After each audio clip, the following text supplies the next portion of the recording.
어떠세요? 저는 솔직하게 말씀드리면 사이킥을 촬영할 때를 제외하고는 거의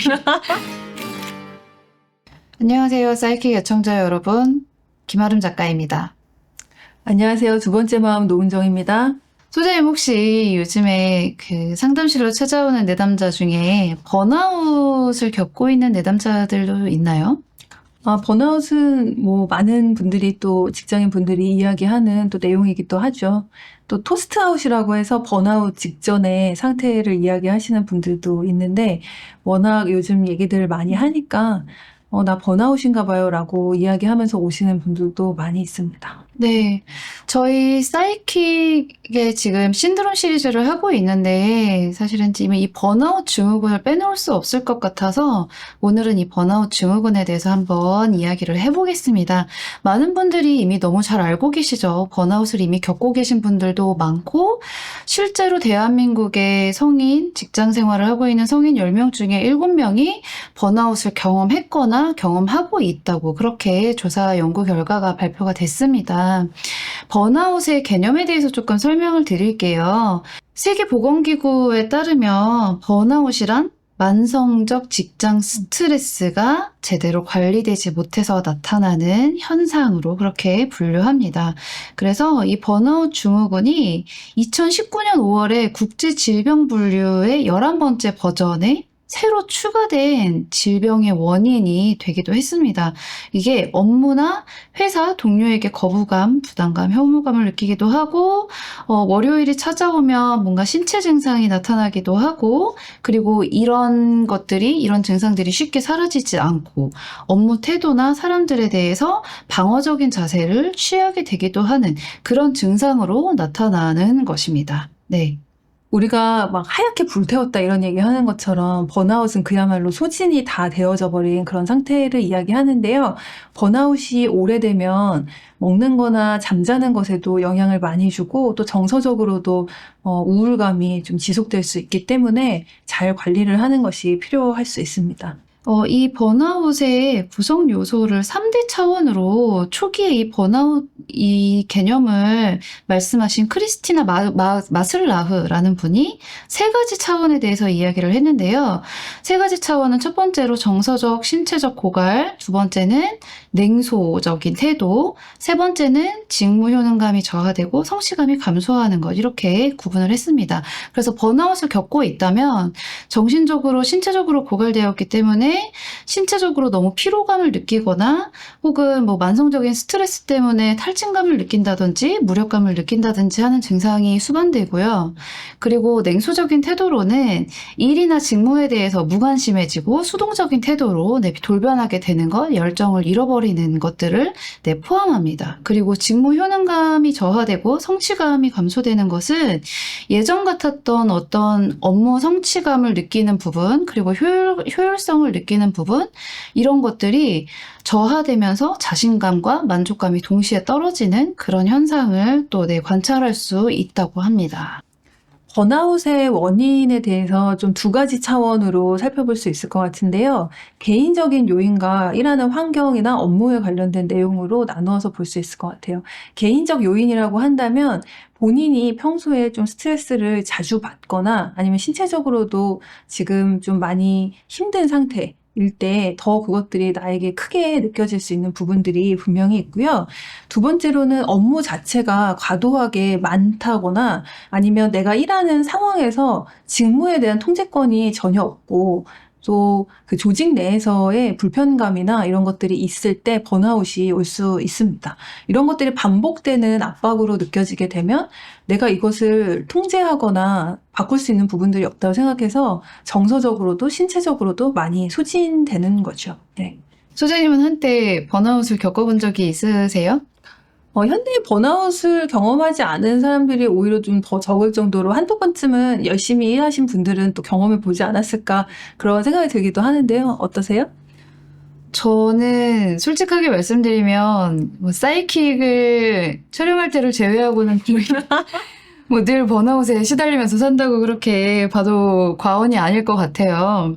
특히 이 번아웃이 연구하시는 분들에 의하면 한국형 번아웃에 대한 연구를 또 따로 내놓을 정도로 대한민국의 직장인이라면 번아웃을 한 번쯤은 늘 경험해보지 않았을까 하는 생각이 또 들기도 해요.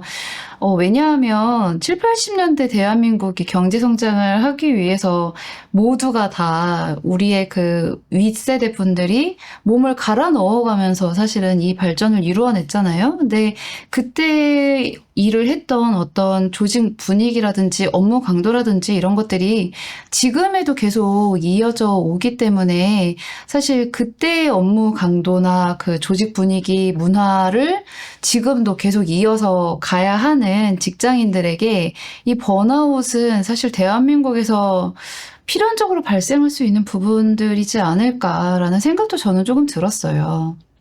그리고 요즘 조직 내에서 일하는 분위기들이 야근보다는 저녁 생활을 갖게 하고 이런 것들 많이 권장하고는 있지만 또 일이라는 게 주는 스트레스 상황이라는 게 있고 또 거기서 이제 열심히 일을 하다 보면 내가 언젠가는 굉장히 지치거나 일의 의미를 잃어버리거나 이런 현상들이 좀 많이 겪고 또 그런 것들을 이야기하시는 것 같습니다. 네. 네. 그러면 이 번아웃을 해결하기 위해 그동안 정말로 많은 이야기들이 또 나오기도 했는데 저희도 한번 정리를 해드리면은 좋을 것 같아요. 이 번아웃을 해결하려면 대체 어떻게 해야 될까요? 아까 전에 이제 번아웃에 대해서 개인적인 차원과 조직적인 차원에서 볼 수 있다고 말씀을 드렸는데, 이 스트레스 관리에 대한 것을 물론 이제 개인이 할 수 있는 어떤 부분들이 분명히 있을 겁니다. 어떻게 보면 내가 좀 다른 사람보다 예민하거나 좀 민감하거나 아니면 신체적으로도 지금 많이 피곤한 상태이거나 이럴 때는 당연히 업무적인 스트레스를 많이 느낄 수밖에 없기 때문에 그런 것들을 잘 관리하고 주말엔 좀 잘 쉬어주고 이런 것들이 되게 도움이 많이 되죠. 그런데 이 모든 것을 개인의 영역만으로도 이야기할 수 없는 부분들은 우리가 개인적인 성격 혹은 개인적인 뭐 이슈로 이런 것들이 해결되지 않는 부분들이 분명히 있거든요. 예를 들어서 조직 내에서의 문화가 상명하복이 굉장히 분명하고 또 그 어떤 압박이 있는 문화가 있고 또 과도한 업무량이나 불필요한 어떤 그 일들이 계속해서 쌓여 있다면 그건 조직 내에서 분명히 해결해야 되는 부분들이 있거든요. 근데 그거를 이제 개인의 차원에서 다 해결하라고 하는 것은 좀 불가능한 일이기도 하지 않을까 그런 생각이 듭니다. 네. 그리고 저도 한 가지 생각나는 것이 이론적으로는 조직 내에서 개인이 일을 할 때 세 가지를 느껴야, 세 가지가 충족이 되어야 그 조직 생활 안에서 건강하게, 회사를 다닐 수 있다고 하는데요. 그게 어떤 거냐면 세 가지 유능감, 자율감, 관계감입니다. 내가 여기에서 내 강점을 발휘해서 기여하고 있다는 그 느낌, 그리고 충분히 나에게 권한 위임이 돼서 내가 소화해낼 수 있는 영역은 스스로 책임을 지고 잘 해냈다는 그런 기분, 그리고 관계는 함께 협업하는 사람들과 갈등 없이 오해 없이 잘 협업해서 성과를 잘 만들어내고 있다는 그 기분, 이렇게 세 가지로 나뉘는데 이 세 가지가 잘 충족되지 않았을 경우에도 번아웃을 쉽게 느끼는 것으로 그렇게 밝혀져 있다고 해요. 회사 내에서 그 조직 생활을 하다 보면 함께하는 동료나 또 뭐 상사 또 여러 가지 그 관계 내에서 오는 스트레스도 번아웃에 또 영향을 줄 수도 있다고 생각을 하는데요. 뭔가 우리가 일을 하다 보면 단호하게 무언가를 태도를 취하기가 어렵고 또 조직 내 분위기에 계속 끌려가게 되는 경우들이 있잖아요. 일이 없어도 계속 남아서 일을 하는 사람들을 뭐 보는 경우들도 있을 수 있고 그렇기 때문에 어떤 의미에서는 이 조직 내의 대인 관계라고 하는 부분들도 많은 영향을 준다라고 생각을 하게 됩니다. 네. 네. 그리고 수많은 솔루션 중에 역시 아까 소장님께서 말씀하셨던 것처럼 뭐 개인적 차원에서 뭐 적절하게 휴식을 해야 된다, 뭘 해야 된다, 이런 솔루션들도 정말로 많은데요. 저도 정말로 여러 가지 방법을 아주 오랜간의 그 사회생활을 하면서 시도를 해봤습니다. 그런데 뭐 여행을 가기도 하고, 뭐 취미를 뭐 다른 걸로 바꿔보기도 하고, 뭐 사람들을 만나서 즐거운 시간을 보내보기도 하고, 다양한 방법들이 물론 도움이 되기는 합니다.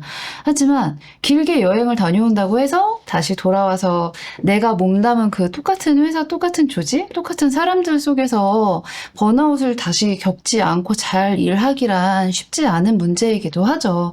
이 번아웃이 개인적 차원에서 잘 해결된다면 너무 좋겠지만 또 한편으로는 이게 정말로 내가 노력을 해도 해결이 되지 않는다라는 생각이 들면 그때 저는 솔직히 말씀드리면 도망치는 것도 좋은 방법이라는 생각이 들어요. 네. 그러니까 번아웃을 다 개인의 어떤 것으로만 여기게 되면 내가 잘 못해서 혹은 여기에 적응하지 못해서 뭐 이렇게 또 생각을 할 수 있는 부분들이 있기 때문에 아마 이제 그 부분에 대해서 어떤 결단이나 생각이 들면 그것들도 같이 보는 게 필요하다라는 말씀을 해주시는 것 같아요. 네. 우리가 일을 한다라는 것은 스트레스를 받을 수밖에 없는 환경에 노출된다라는 것이기도 하고 적절하게 그 스트레스들을 잘 관리하면서 일상생활을 유지하는 것은 너무나 또 필요한 일이기도 한데요.